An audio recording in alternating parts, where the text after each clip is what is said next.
Well, hello and welcome to another very special episode of Distant Disney, the one where Danny and Brandon are in the same room, finally. In the same small room in a New York City apartment, but this is a really good opportunity for us to be face-to-face to talk about something we love. Finally, absolutely, yeah. Thanks for touting the size of my New York City apartment. Yeah, I'm not made of money, but you know what? Gets the job done. That's very true. And if you think back to our apartment at Disney, we didn't exactly have huge rooms there either. Bigger than this. That's true. Although but you did have to share. We did have to share, although now, I was just about to say, not as bad as you do now, from what I understand, the college programs now, whereas when we were there, and I think it had always been, it was 2 to a room. Now there's they're bunk beds. There's bunk beds. There's bunk beds and a single bed, so it's like 3 to a room. And those rooms, that's a lot. Yeah. Especially, I mean, because in Patterson Court, each room had its own bathroom, but Vista Way, the Commons, Chatham Court, I don't think, not every bedroom had its own bathroom. No, right? and even still 3 people to 1 bathroom, when you're all trying to go to work at Disney is a lot. Right, if you all have to catch that 7:30 a.m. Transtar bus, hoping it doesn't burn down on the way over. The 7:30 a.m. bus to get to work at noon. Right, right, exactly. Disney logic. But, so we decided this week we're going to talk about some of our top underrated and overrated things in the Magic Kingdom. A park that we haven't necessarily covered as much in our long and storied 4-episode history. Yeah, I think that Magic Kingdom, gets obviously the most attention from people because it's the iconic park. It's what people think of when they think Disney World. But there are so many things at Magic Kingdom that are amazing.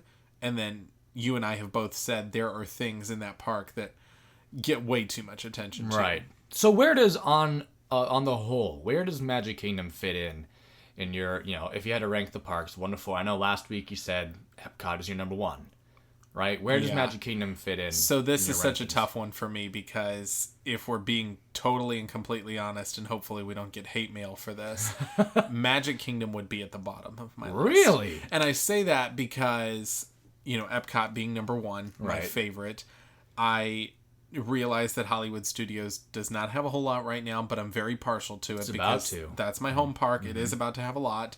And like I said, it's where I worked, so I'm very partial. And I think that the theming and the atmosphere at Animal Kingdom is unparalleled in any other park. So while Magic Kingdom is incredible and the fireworks happily ever after, wishes, all of those different things were some of my favorite things ever, I still think Magic Kingdom comes at the bottom of the list. That's interesting. And yeah, it's really interesting you say that because, as you mentioned, it is the Disneyland park. It's the park that all the parks around the world, Disneyland Paris, Shanghai, Hong Kong, Magic Kingdom, they're all based off of, I think even Tokyo Disneyland is based off the Disneyland park, and that's at your bottom of the parks. Interesting. You traitor. Yeah, I know. It's like I said, it's tough to say because, when we talk about a list, a ranking of parks for us, I still love Magic Kingdom. Yeah. And I will say this, if for some reason, by some awful experience, I had to go to Disney and could only spend 1 day there, Magic Kingdom would be my choice. Because really? So even though it's your least favorite, is it the most Disney to you? Absolutely. And I think that no trip is complete without going to Magic Kingdom. I think, if you really had to, you could bypass one of the other parks. But I think if you miss Magic Kingdom, it doesn't work that way. Okay. Well, so then I guess that leads us right into, so you're in Magic Kingdom. You decided to make that your trip. What are, not necessarily a few of your top things to do there, but what do you think is underrated? What do you go to that you think might have, this is something that you would love but might have a smaller line than you think it warrants? Oh gosh, well, immediately comes to mind, if you're over in Tomorrowland, the People Mover. And so many people don't know about the People Mover and know it is not a thrill ride, know it is not this crazy attraction, but it is a slow tram ride that takes you essentially around Tomorrowland, but at an elevated level, at high above the ground, and you go in the inner workings of Space Mountain, the inner workings of Buzz Lightyear Space Ranger Spin, and I think it's a really good ride to just sit down and rest. And I think anybody who spends a full day in Magic Kingdom, especially in a Florida summer, will tell you that any opportunity to sit down for 5 minutes and rest is a good one. You need that. You really need that. And the combination of that and some of their stage shows, if you're trying to go all day and stand all day, you will collapse and pass out at some point. So yeah, I agree with you completely on this one. And you are going in and out of air conditioning, whether it's that bit just above Buzz Lightyear's Toy Story, toy. Oh gosh, what's it called? Space Ranger Spin. Sorry, we were just talking about Toy Story Land earlier. But where you're looking at the Epcot model on the left, and that's got AC blasting, or in Space Mountain, which is very well air conditioned.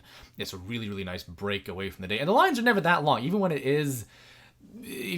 has a big line out there. It's one of those Omnimover that never stops loading, so people are always going in, and you're never going to stand there for more than 10, 15 minutes. No, max, I think even on the busiest day, I stood for maybe 15 minutes waiting on this. And of course, that's a short line at the bottom, and then you get on a small conveyor belt that goes up a hill, obviously, to bring you up to the platform. But I just feel like it's not one that people would necessarily say, oh, let's go check out. But I think that, kind of a little insider tip from every college program kid that ever has done the program said, oh, the People Mover is a great way to kill 10 minutes or to just chill out, especially if you're waiting on a fast pass time to roll around or something. That's a great way to go around. Good luck getting in if it's not broken down. That thing breaks down all the time. It does, and it almost, coincides with Space Mountain. If you're lucky enough, you can go on the People Mover and go through the Space Mountain area and see it with the lights on, which is something I've experienced a couple different times. You can see I'm a people watcher. I like observing what people do, and so the People Mover is such a great way to look down over Tomorrowland and see everything from the lines at Monsters Inc. Laugh Floor and What Was Stitch's Great Escape, and then you can look at the Tomorrowland Dance Party. You just see everything from up there. Yeah, I think you mentioned it there, but one of my top underrated attractions, or even just things to do, is the Monsters Inc. Laugh Floor, also right there in Tomorrowland. Because again, this isn't necessarily a thing that when you walk in the beginning of the day, or you're sitting in your hotel room the night before and you're going over your list, what attractions you want to hit tomorrow, this probably isn't on there. But this is another great way to get into the air conditioning, relax during the day, and it's essentially a live show in that the voices behind the monsters are voiced by live comedians somewhere behind the scenes, and they're always funny. There are really good comedians back there, and you have a really good time. That Roz bit about might not have enough power to open the exit doors, I love. Beautiful rendition of Roz. Oh, I couldn't put too much effort into that. I just embarrassed myself. Well, I feel like I could do it. Well, go ahead. All right, Mr. Wazowski. No? Not working? No. Okay, so putting that aside, though, I think I agree with you on the Laugh Floor being underrated, because I think in general Disney shows, period, are underrated because it gets a little bit stressful, I guess you could say, when you get a times guide at the front of the park and you have this list of, oh, this show is at 2:30 and this one is at 3:30, and not everybody wants to plan out their day minute by minute by minute, especially when they have small kids. And that comes, along with obviously live shows. But I think if you take the time to plan it out a little bit and say, that you want to see the Laugh Floor, it's incredible. I think Monsters, Inc. is an underrated movie to begin with. So yeah, I'd agree with you there. There was big promotion when Monsters University was released, but it kind of went to the wayside, a couple of months after it was released. I would agree with you about the Times Guide being stressful, because that used to be a large feature of, leaving Magic Kingdom aside for a second, that used to be a big feature of Hollywood Studios. When you go in there, they had so many shows. They had Indiana Jones, they had Lights, Motors, Action, Beauty and the Beast, and Fantasmic, and everything. And you just have to, that's 4 shows right there that you have to try to schedule and do your fast passes around and do standby and get food and see the live, like their whatever's happening on that stage in front of where the Sorcerer's Hat used to be. That used to be such a feature. And of course, that's, one of the beauties of something like the My Disney Experience app that has been, created back when smartphones were not really a thing. It was a lot tougher to plan out your day. I mean, I remember when I was a kid, I would see people walking around with pencils and paper trying to plan out their day. And that's what I did. Yeah. But now you can do the app and it can alert you when you have your fast passes and everything like that. So, but yeah, that's, a good underrated attraction. I think another one that's really underrated in Magic Kingdom in general is the Haunted Mansion. And I know that you're going to look at me and you're going to say, like, well, is it really underrated? But it's not one of the... I guess when people come to Magic Kingdom, it's not where everybody runs to. It's not an e-ticket attraction like we were talking about a couple episodes ago. It has become one, I think, over the years. I still think Haunted Mansion, in my opinion, is the best attraction as far as a ride goes in all of Disney. Sure. I really do. I think the theming wise, is it my favorite thrill ride? No, but I think that Haunted Mansion is an incredible ride, has the best theming, best show from cast members. I think that you get everything that the Haunted Mansion should be when you go do that. So why is it then you think that people don't necessarily line up for that for as long as, Big Thunder Mountain, you'll get hour plus wait times. Sure. And I've never really seen Mission Impossible.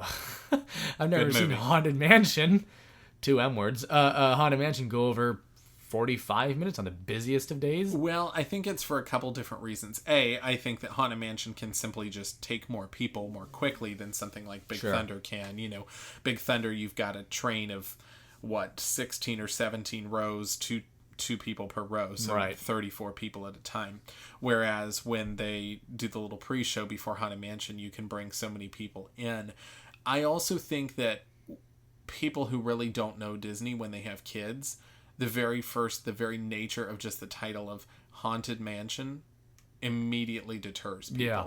If they really just don't take the time to ask or they don't know, you would think it was scary. And it is frightening in ways, but it's not a pop out and scare you real haunted house that you might find at like Universal. Not at all. At Six Flags or something like that. And Disney really goes out of the way to make sure that, apart from the Haunted Mansion, that people know that it's a really family friendly environment they're creating. Mickey's Not So Scary Halloween Party, which kicked off on August 17th this year. Insanely a little early, yeah. Really early. I mean, for the most diehard Halloween fan, that was really early.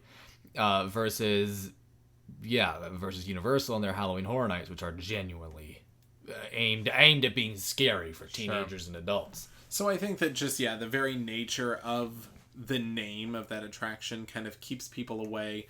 And I also feel like people look at it as it's not one of those e-ticket attractions. It's not one of the ones that is always on a must-do list for Magic Kingdom. But in my opinion, every single person who visits that park should have it on a must-do list. Should do it.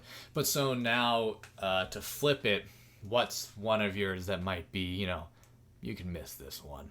Maybe it's a classic, but you can miss it. Oh, boy. Well, so I have one that instantly comes to mind, and our great friend Alec Hester would reprimand me and would be so angry at me for saying this, and I'm sure he'll hear it.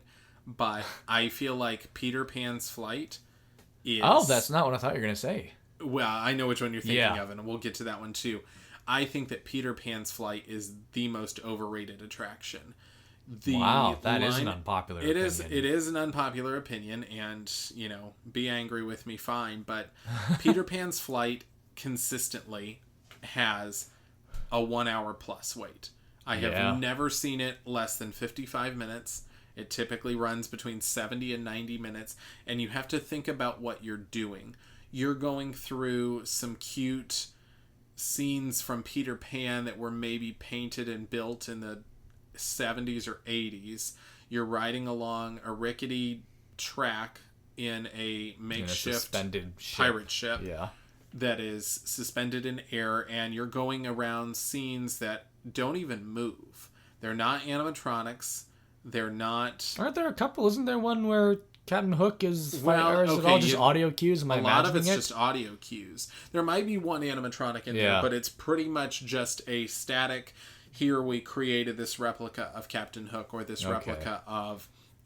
there are a couple little visual tricks. There's that pretty early on scene when you're flying over London. If you look down, you can see little lights moving on the streets. Sure. Like you're thousands of feet above the city. And I'm not saying, I like Peter Pan. I think it's a great movie. In fact, Captain Hook is my favorite Disney villain, always has been. But at the same time, while it's a cute little ride through... space, I guess ride through the scenes of the movie. It's a dark ride, It's a dark ride, is what they call it. Who waits an hour and 20 minutes for that? No, I agree with you. It's not worth that wait. If I can fast pass it, I'll do it because it's a cute ride. obviously, but it's not worth And I that think that huge. Although the only they've put in recently a couple of years back in the standby line that new immersive interactive standby queue or something where you can chase. I don't know. I haven't actually done. You can chase Peter Pan's shadow, or Tinkerbell does something and she messes with your shadow on the wall. And there's a bunch more of like games for you to play in there. I think that makes the standby line a little bit worth it to see that sort of stuff. But it's still an hour plus to keep line. you busy, and it's an hour plus line that is not in AC. You are standing outside or partially covered, but it's not air conditioned. Right. You have some large box fans that are up there, but you're still getting all of that flow from the outside, and you are dealing with the crowds of Fantasyland. To me, Peter Pan's Flight is just simply not worth waiting that long. I think it has an appeal to people who have kids, of course.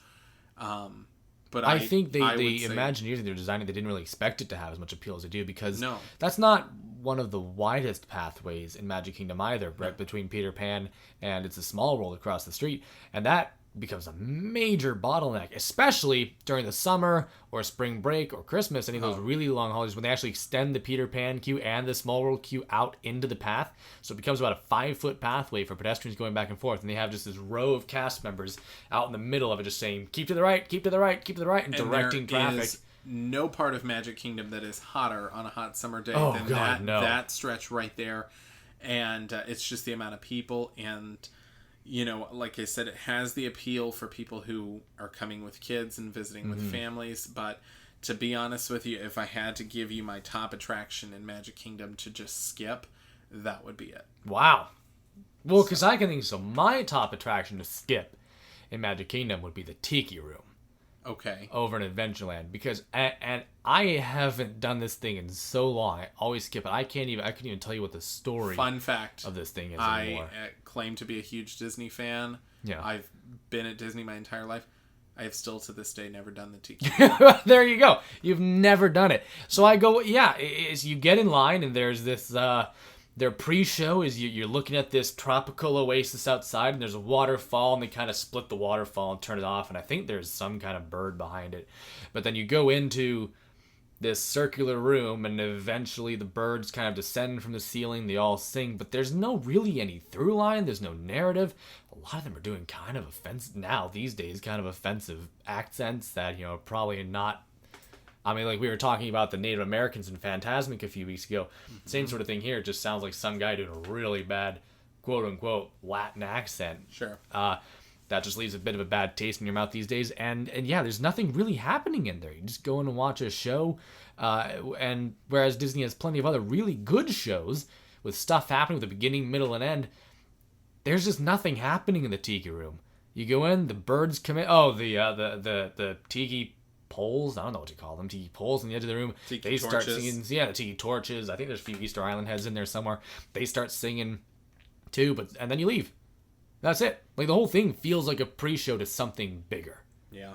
It's just there's absolutely nothing going on inside there, and I can't for the life of me figure out why it hasn't been refurbed or upgraded into something else by now. Like it's not that like it's ever drawing in huge crowds. Like it's an awkward space. What else could they put in there? That's true. I think the reason, kind of looking back at Peter Pan's Flight, why that has never really been refurbed is because if it is consistently, and this is different than the Tiki Room, but it is consistently drawing an hour plus wait every day, there's no need to renovate it. People are continuing to do the attraction. They're continuing to be happy with it.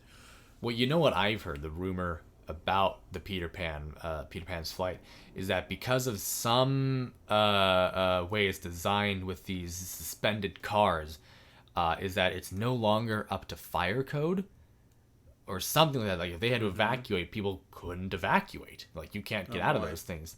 And so I think if they ever actually refurb it, they'd have to essentially redesign the whole thing. And this is just a rumor. I don't know if this is true or not, but I don't think it's up to fire code anymore. And piggybacking off of that, if they ever did refurb it, I could almost see them doing something like they did when they built, of course, the Seven Dwarfs Mine Train. Mm-hmm. So do you remember you had a dark ride for Snow White? Yeah, years and Snow White's years Scary ago. Adventures. Snow White's Scary Adventures. Loved it. I Right. loved that dark ride because it was not nearly as popular as Peter Pan for some reason. It was a little bit creepier. You would go through in a little mine cart, and of course the Wicked Queen would be hiding in different places throughout the dark ride, Right. and that was kind of the motif or the theme with it. And they just took that dark ride out totally, kept the same character, Snow White and the Seven Dwarfs, of the same film, and said, you know what, we're just going to build an entirely new attraction. I wonder if family coaster, yeah. would we ever see something like that with Peter Pan? That's a good question. I think no, because as you said, it's consistently hour plus wait times. It's a big draw to the park. And also, you think about that geographic location in the park, not a whole lot of room there to build. I mean, you would have to use that building. Yeah, and you talk about literally the urban development of the theme park. It's really got itself boxed in. It's got, the rest of Fantasyland, Mickey's PhilharMagic behind it, and then the street, and it's a small world across the street over there. There's not, unless you want to build up somehow, turn it into a skyscraper, but I can't see Disney ever doing that. I don't think they're ever going to turn that into anything unless they can just build another small, windy, dark ride in there. I think they've got their options are limited. But so moving on from those two, give me another underrated attraction, or not necessarily attraction, but just anything to do in the park. You know, something totally underrated in the park. Okay, so let's talk food for a minute. Okay. And I will tell you this is underrated because I did it for the first time just a few months ago in June. There is a restaurant that is seasonal that is in the Liberty Square area, and it is called Diamond Horseshoe, I believe is the proper name of it. I had never once been there before, and it was by far the best thing I've ever eaten in Magic Kingdom. So if you've ever been to Liberty Tree Tavern, it's very similar to the all you care to enjoy style. It's not a buffet, but it's more you sit down at a table and they'll continue bringing as much as you want. Do you just pay one flat rate no matter what you eat? Yeah, you pay the one $35 or whatever it is, but it's endless food. It is very filling and it is delicious. It is all centered around a barbecue meal. Ooh. So everything that you would like, from pulled pork to ribs to brisket to corn on the cob to baked beans to cornbread to just the works. We could do an entire underrated thing on just Disney's pulled pork. I don't know where they source their pulled pork from, but that at all the parks is all the same, and it is delicious. It's Iowa. That's where they get it. Is it from Iowa? Oh, I don't know. That's my guess. Okay. Brandon lives and works in Iowa. If we hadn't made that clear, but I would say that's underrated, and I'll say because Disney, specifically Magic Kingdom, has many overrated restaurants. Yeah. And so to me, that one is like a little hidden gem that I will forever always make it a point to go to that place. Fair enough. Well, I know that the Diamond Horseshoe review, it used to be a really big deal because they had a very, very popular show in there that ran for decades. A long time, and the stage is still in there. Stage is still in there, right? But so they aren't doing that anymore. When you go in there when it's open seasonally, because I've never been there when it's open. Yeah, there was no show. There's no show. Okay, yeah, because that used to be a really big deal, and I know I've seen interviews with cast members who were part of that show for I think 30 years or something. And I think a really long time. The show, and I may be totally wrong on this. I think the show kind of had something. The reason it went away is maybe when Hoop-Dee-Doo musical review opened. Right. That, of course, being at the Fort Wilderness campground. I wonder if they had some similarities and then maybe they just shifted that. We'll have to someday do an episode on things that were but no longer are, especially at the Magic Kingdom. But I think one of my next underrated things that isn't an attraction is the Sorcerers of Magic Kingdom. Oh, yeah. The trading card. Not so much a trading card game, but it's an experience that takes you all around Magic Kingdom, which I love. So the premise is that the villains, the Disney villains, have banded together and are trying to overtake. There's something involved with crystals. I never quite followed that bit, but they're trying to overtake all of Magic Kingdom. And I think to do so, they need to collect the shards, like 9 shards of these crystals. They get all 9. They win Magic Kingdom, or something to that effect. And Merlin needs new sorcerers. So your Sorcerer's Apprentice tie-in. Needs new sorcerers to go out and fight these people. And so if you go when you first walk into Magic Kingdom, On the left, there's the firehouse right next to City Hall. You go in there. Well, it used to be firehouse, the whole thing.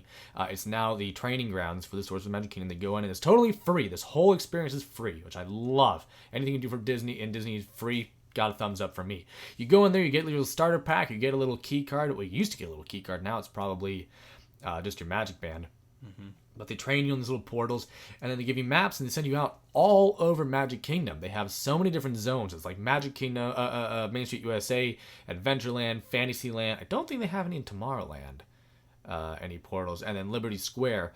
And so you go out, and there's a bunch of hidden portals hidden in plain sight or behind windows in stores. And you go and you type your magic band, your key card, and the villain appears, and you pull out your trading card, and there's up to 100 at the time. I think there are more now. They're your trading card, and it might be Sorcerer Mickey's broomstick or something like that. And so a bunch of his broomsticks go flying out, and they fight off Jafar or whatever villain you're fighting in that particular land.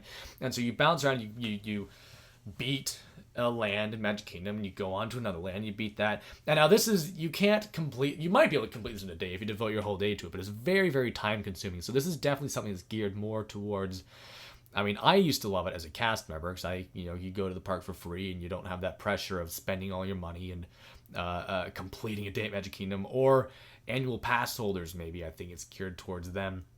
It's a great side thing to do in Magic Kingdom if you want to just enjoy the scenery of the park and the atmosphere and the music and the smells, and go out and have this purpose and fight these Disney villains without necessarily dropping $100 on food or spending all day waiting in line for some attractions. I think it's a great little side plot to the park. It sounds like fun. It's something that I have honestly never done. You never did it? No, I never did it. I out. watched other people do it. Yeah. And I did the, of course, what was the Kim Possible experience at the time. In Epcot. At Epcot. Yeah. But I never did Sorcerers of the Kingdom. Oh, I can't believe it. This one, honestly, the technology behind this one amazes me.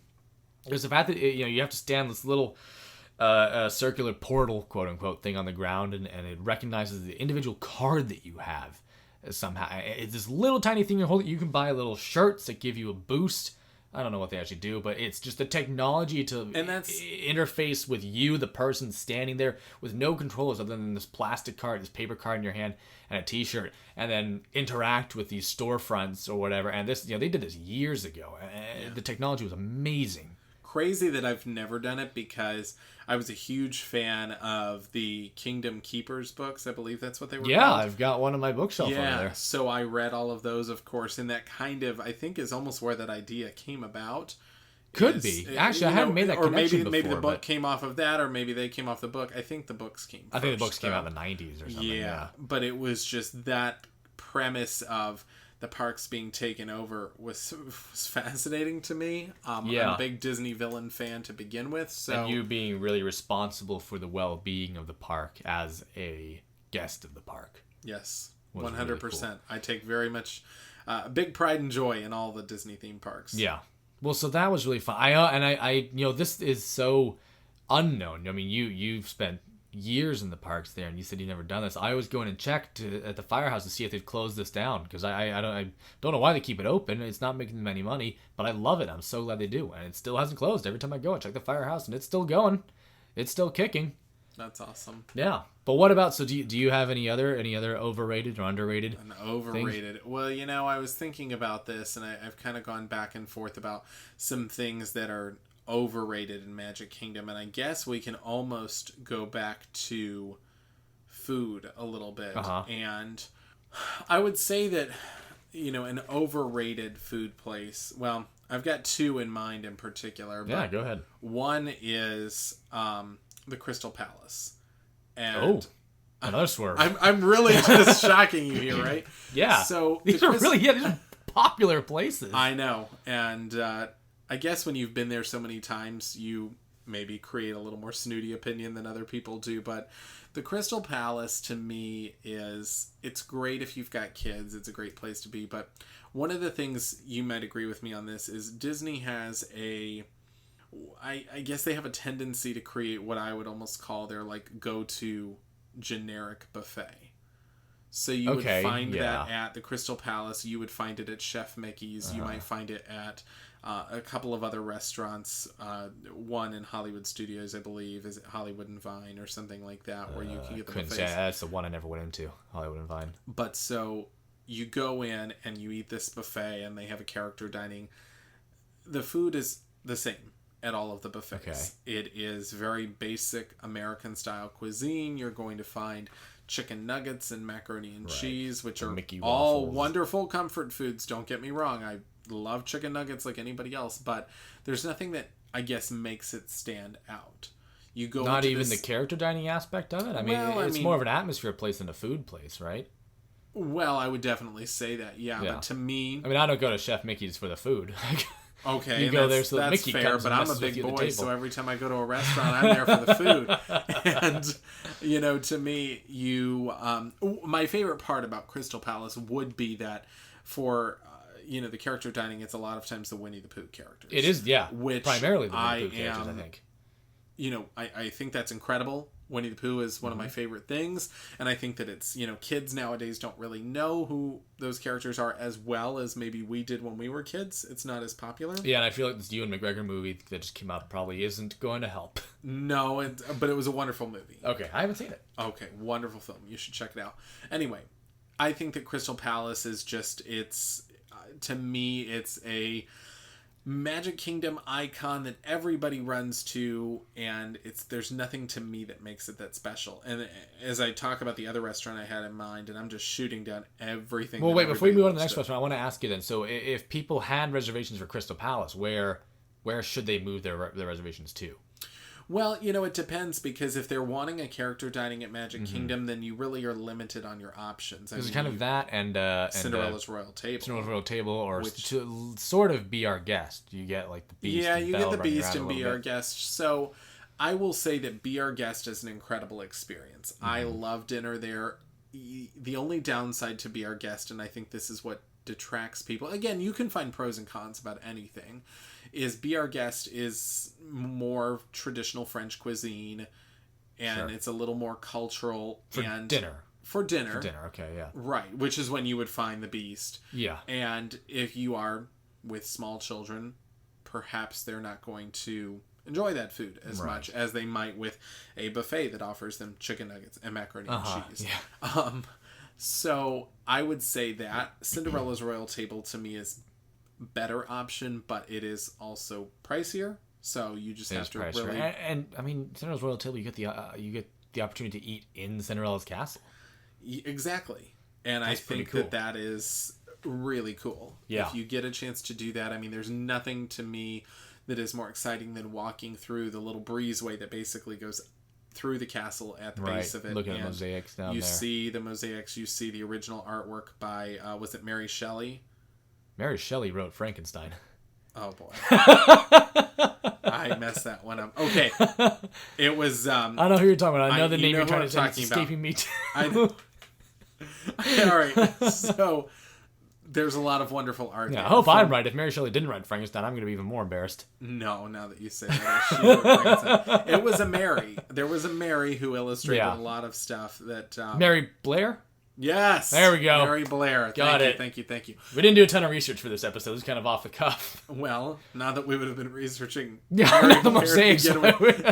But so Mary Blair, of course, you see some of her artwork down there. So I would say, if you have reservations at Crystal Palace, I'm not saying change them. I'm just saying that Consider other options. Weigh your other options. Personally, I think and this is a totally different topic, and I'm getting off here, but I think dining in general is much, much better at Disney resorts than it is in Disney parks. Completely. I don't think it's worth your time to go to a sit-down restaurant in Disney parks, unless you're Epcot. Which is, a little bit of a caveat, but if you're wanting a really solid character dining experience, go find one of the ones that's at a Disney resort, because they're much more enjoyable. They're a little more low-key.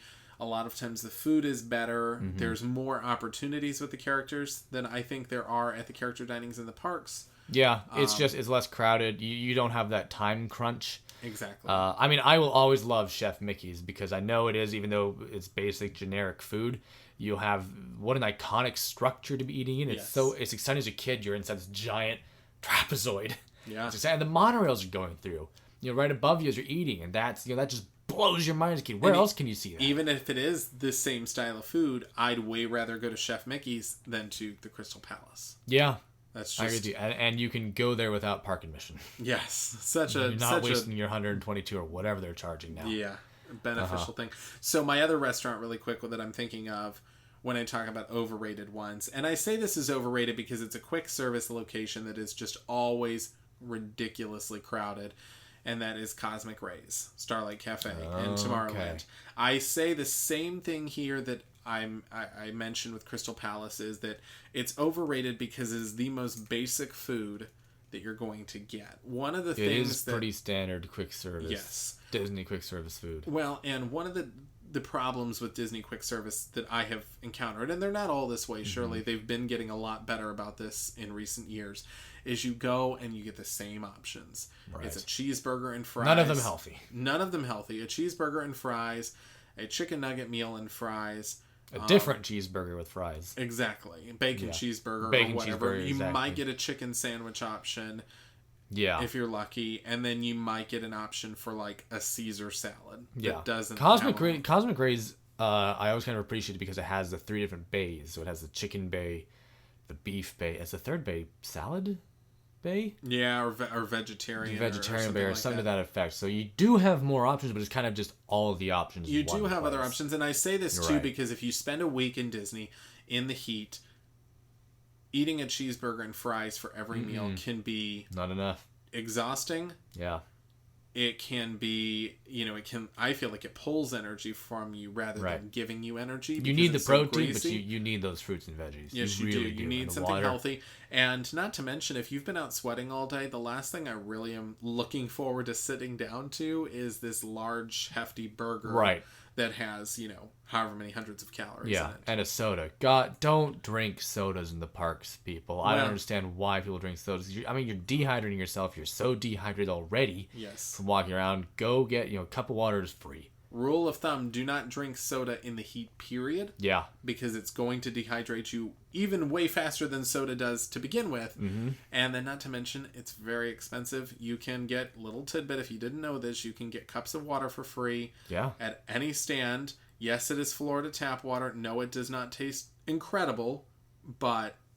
I was always fine with it. Yeah, it's free, and you hang on to that. I mean, honestly, I think the best part is bring your own water bottle into the park, refill it at the water fountains, but if you don't want to carry that around all day, any quick service location that has fountain drinks, they'll give you a cup of water for free. And you trust get me, unlimited refills. The water will serve you way better than the soda will. Oh, so much better, yeah. I would even have water, I mean, this is just me, but I would rather have water over Gatorade, or there are other options there, because I don't want that sugar, I don't want, I just want, you are sweating so much in those 4 days, you just need to replenish as purely as you can, I think. So, we have talked about overrated and underrated things at Magic Kingdom. Is there anything, while I think about it, at Magic Kingdom that maybe is not there anymore? And you miss it. So I'll start since I kind of caught you off guard there. So for me, I have something actually, yeah. And I hope I have a weird feeling we're going down the same path with this one. I miss and I'll just say both versions, the Main Street Electrical Parade. That's exactly what I was going to say. I knew it was. I saw it in your face. And the Spectro Magic Parade. Yeah, before it changed. For some reason, a lot of people didn't like these parades. Really? And I hadn't heard that. Well, people that I knew, and I could not for the life of me figure out why. You are seeing a Disney parade, which they're always well done. Great music, great, they call it the Baroque hoedown is the proper term for that music. Is it really? Song. Yes. Wow. And it's at night, so you're not sitting there burning in the sunlight. You're not burning in the sun. For the you're not 45 minutes an hour you're waiting for You're just dripping sweat in the humidity. That's all. But at least you're not over the sunscreen. Baking in the sun. And I think both versions of this parade had way more characters than you would see. It was a character palooza for sure, yeah. My favorite would be the pirate ship with Peter Pan and Captain Hook that would come across, and they would be sword fighting on the pirate ship. Yeah, and they'd have like the smoke coming out of the cannons, and it's and Very I mean, I found realistic. that music catchy and Yes, contagious, very and catchy. maybe that's because we're a couple of Disney nerds that we liked it, but I spent many nights dancing in the streets to it at Magic Kingdom, but yeah, that parade is to me, it was great because the lights, they attract kids, they, and I got to work that parade as a cast member. When I picked up what we call pack shifts, which are known as parade audience control, you not only at the time worked Wishes, but you also worked the Main Street Electrical Parade. yeah, And I loved it. It both was because just, there used to be two. there used to parades. be two a night. Usually there One would be before one Wishes and one after. Correct.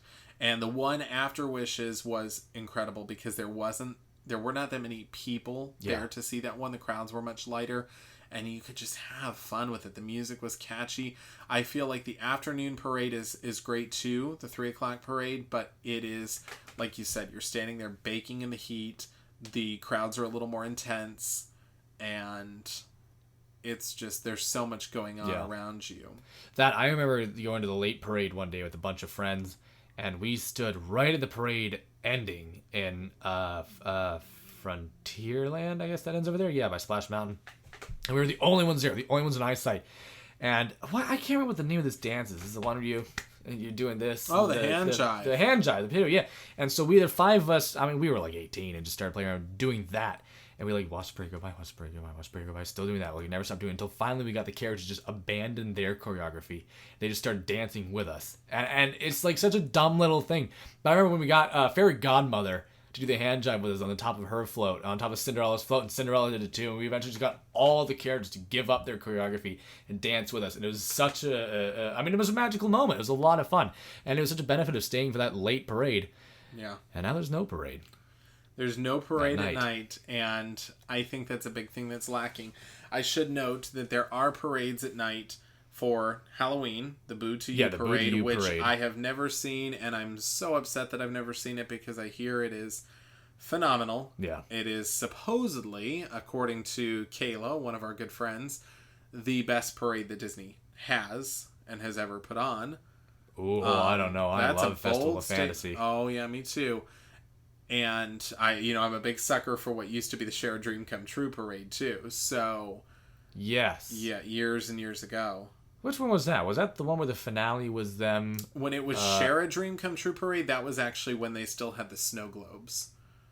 Wow, that's years ago. That was a long time ago. That was my childhood. And then they turned it into then they turned it into Celebrate a Dream Come True parade. Yes, and that's what was still going our time when we were there, and that's when it ended with that giant mirror float.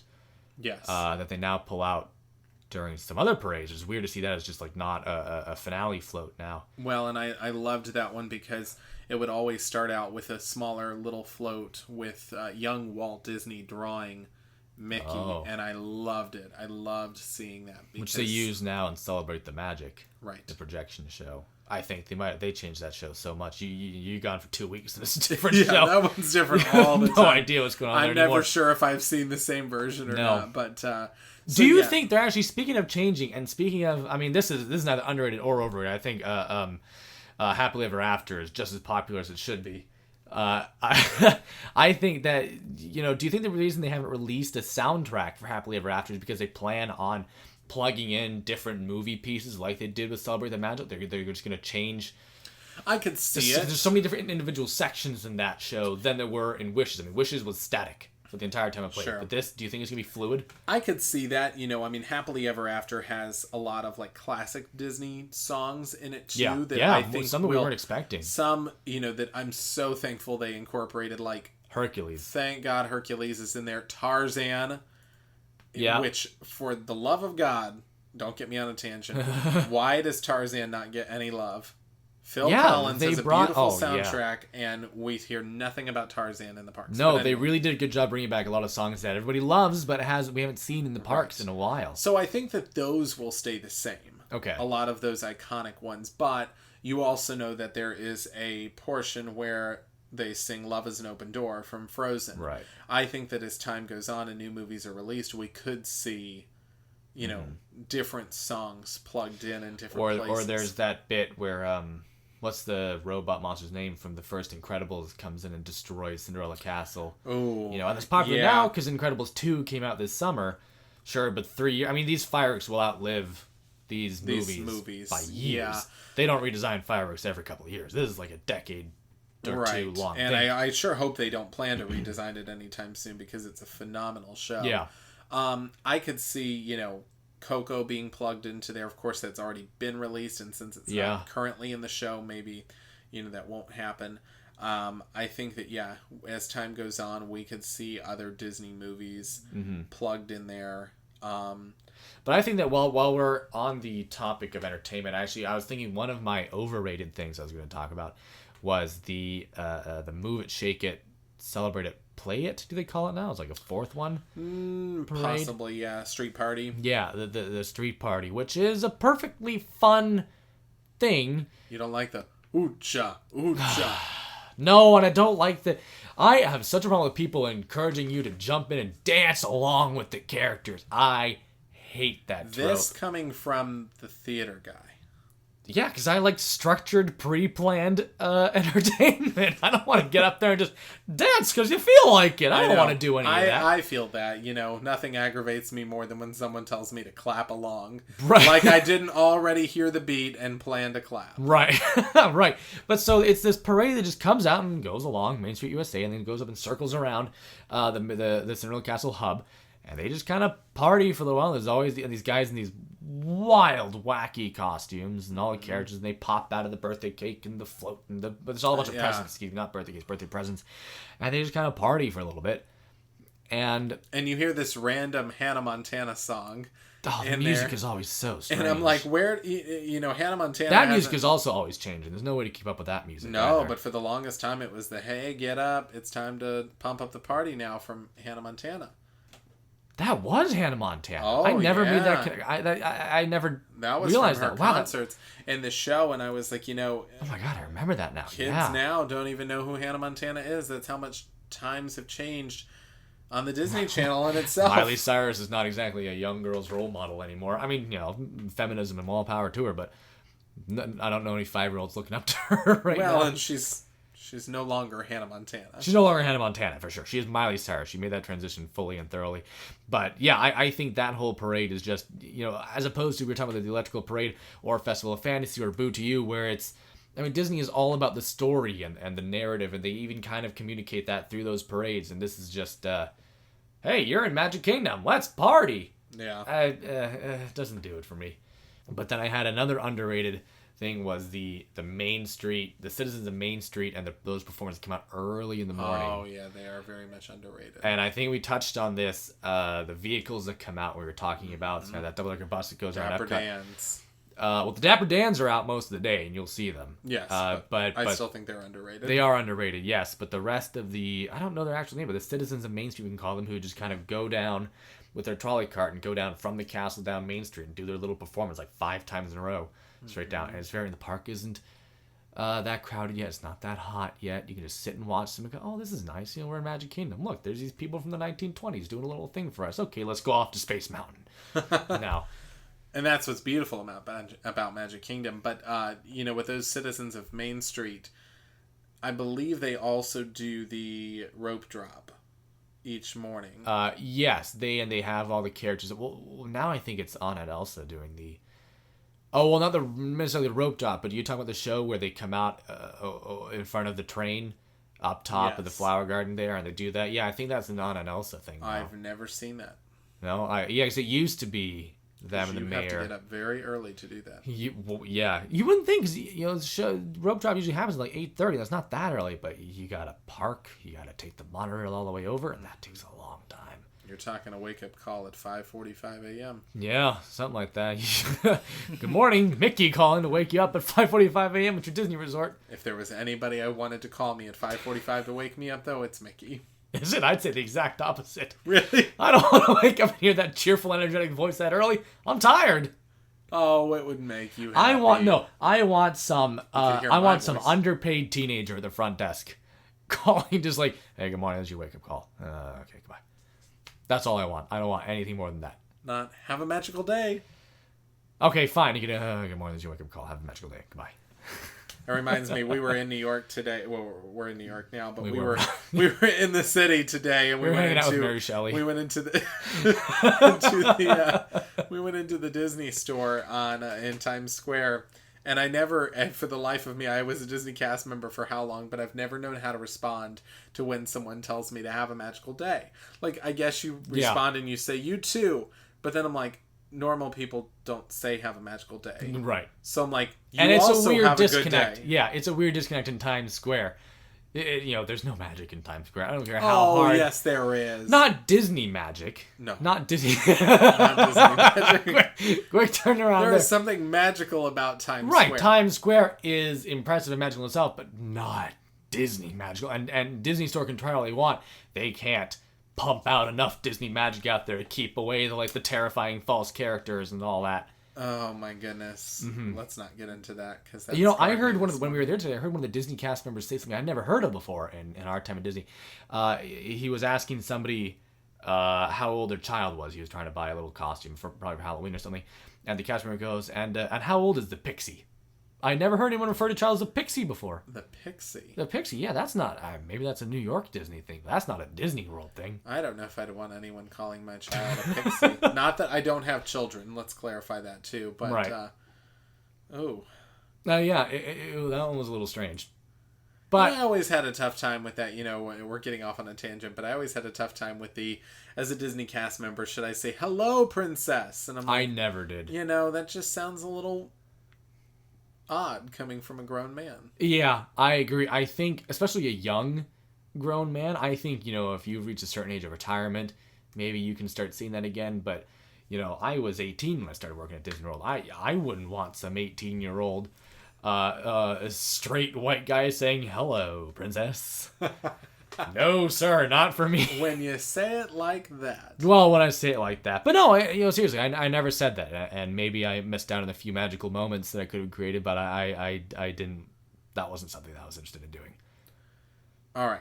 So we have now gone on many different directions. So far. Well, I think we covered our topic of underrated, top overrated. Yeah. Overrated all in all, Kingdom. I think that, point is, there are some amazing things in not only Magic Kingdom, but every Disney park. Mm-hmm. There are some things that are overrated. And that's not to say that what we described as our thoughts on overrated things means that you shouldn't do them. No, I know people whose Peter Pan's Flight is their favorite attraction. And given, like you said, the opportunity for a Fast Pass, you'll see me in the Fast Pass line too. It's a great ride. It's just not worth the hour 20 wait. Right. And you will find that I will you voice that opinion on a lot of different Disney attractions, that it is not worth the wait. Personally, I love Disney to death. I don't really like standing in an hour and 20-minute wait line in the Florida heat for anything. No. So... And I don't know why they've built... One more quick thought before we go out of here. I don't know why they built so many queues recently that are outdoors. Whether it's Seven Doors Mine Train, they have a massively outdoor queue. Just about anything in Toy Story Land that just opened, that's all outdoors. Yeah. Disney, come on. Do you not know that you live in Florida? I know. Give the people some air. I don't know if this is their idea of being environmental. But talk about the afternoon rain, too. Afternoon rain, exactly. You need that. Have so many reasons why you'd want an indoor space. Right. And I don't know if this is their move at being environmentally friendly, which, I mean, great. But personally, I'd rather you just run those air conditioners on solar power and give me that air conditioning. Well, I think the other thing you'll find is, having worked in an attraction that was totally indoors, at least at the time, somebody has to keep the building clean. And it's a lot tougher to keep buildings clean that maybe have carpet and things like that than it is to keep an outdoor sidewalk or outdoor path clean. Yeah, I guess that could be a reason. That just seems like a cheap reason. Well, yeah. They're custodians. I mean, it's their job. Yeah. And they do a great job of it. Colin Paul was a custodian. Yeah, he was. And he did a great job of it, I'm sure. But anyway, we went on many tangents today. But Brandon, it was great having you here in New York to record in person. Thank you so much for coming. Come again soon, hopefully. I would love to. Great. Well, once again, this has been Distant Disney. Thank you so much for listening. You can reach out to us on distantdisney@gmail.com. Other social media soon to come. Give us those reviews on iTunes or Google Play or wherever you're finding this podcast. Hopefully we'll be up there by the time you listen to this. Thank you so much, and have a great day. Goodbye.